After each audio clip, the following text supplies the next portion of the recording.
Bonsoir mesdames et messieurs et bienvenue à Perspective. Je suis Francis Denis. Aujourd'hui, 4 juin 2015, la salle de presse du Vatican a dévoilé la date de la parution de l'encyclique du pape François sur le thème de l'écologie.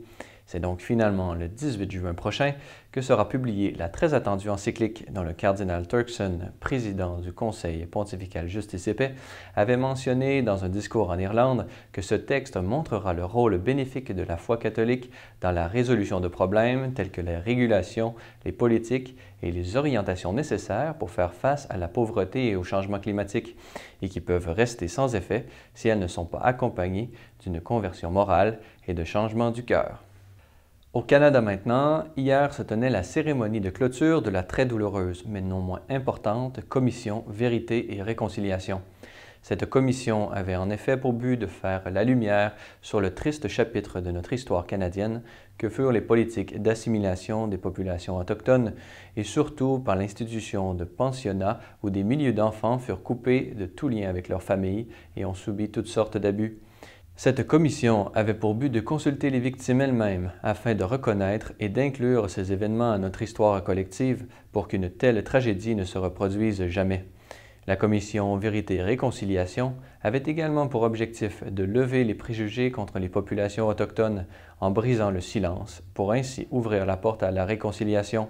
Rappelons que dans une lettre pastorale publiée le 22 mai dernier, l'archevêque d'Ottawa, Monseigneur Terence Prendergast, avait demandé aux fidèles catholiques de se joindre à lui dans la prière et en manifestant leur solidarité avec les peuples autochtones.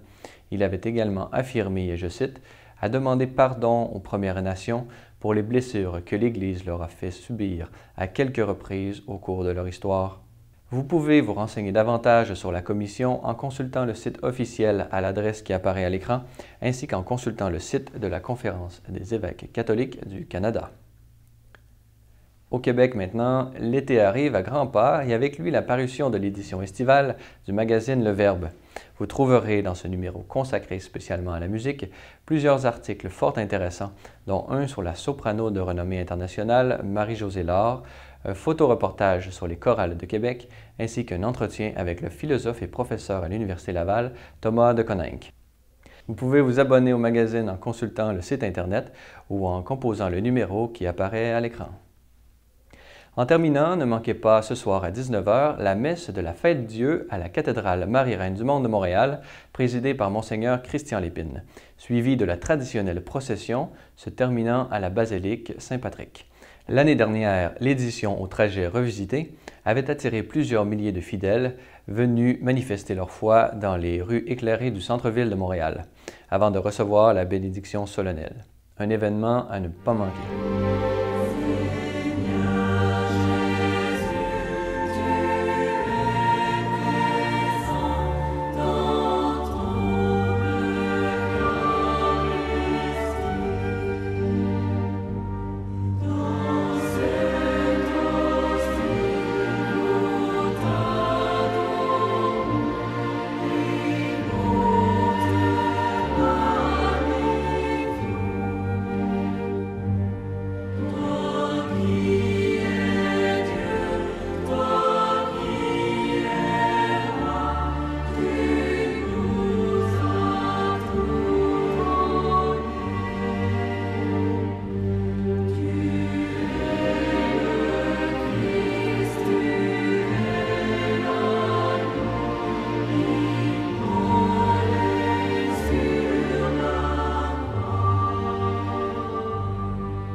Voilà, c'est tout pour aujourd'hui. Si vous avez des questions ou commentaires, vous pouvez m'écrire à l'adresse qui apparaît à l'écran.